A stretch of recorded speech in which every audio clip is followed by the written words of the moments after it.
This video is going to show you the inline style of adding CSS. So I've got my notepad over here on the left and got an H2 for ingredients, and I have another H2 over here for directions. So if I do an embedded style, it will find every selector and change the property and the value for all of the selectors. So what the inline style will let you do is actually manipulate one of the selectors without modifying all of the selectors. So we're just going to work with the H2 here. So if I go into this H2 HTML tag, I can add what's called an inline style.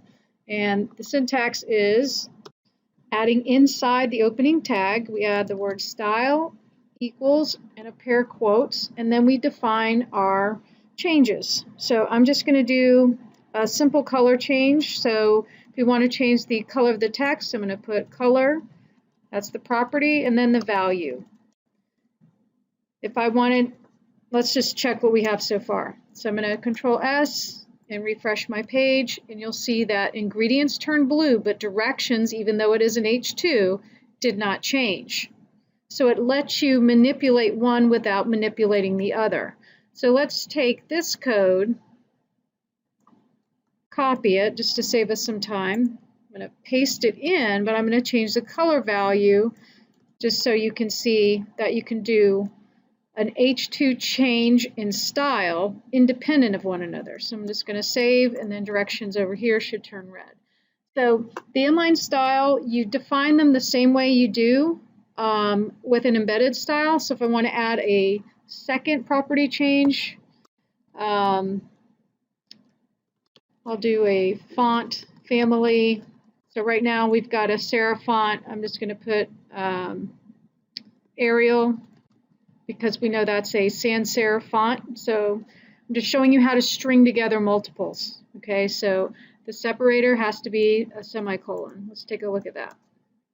Save it, refresh it, and you can see here that this changed. So any CSS that you know, you can continue just putting it in. So if I added a third one, I would go in here, add a semicolon, a space, and so on and so forth. Same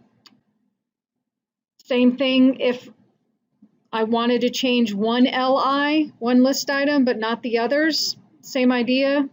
I'll just steal this. Just going to show you one more.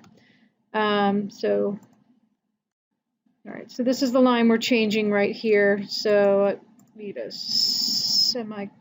quotation mark. If you don't have more than one, you really don't need the semicolon. And we're just working with color values by name. We're not doing the hexadecimal color codes here. So this is going to change 1 teaspoon of salt, only that one LI list item, to green text. So we'll test that one out. And there's our green 1 teaspoon of salt. So that's what an inline style will do.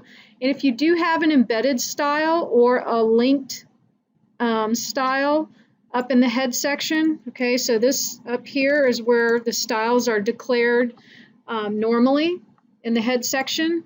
If you have declared styles, again, either embedded in the web page or linked, if you put something as an inline style, that is going to override the others. So whatever is closest to the item you're trying to manipulate, that is what is going to pull the property and value changes that you declare as the inline style.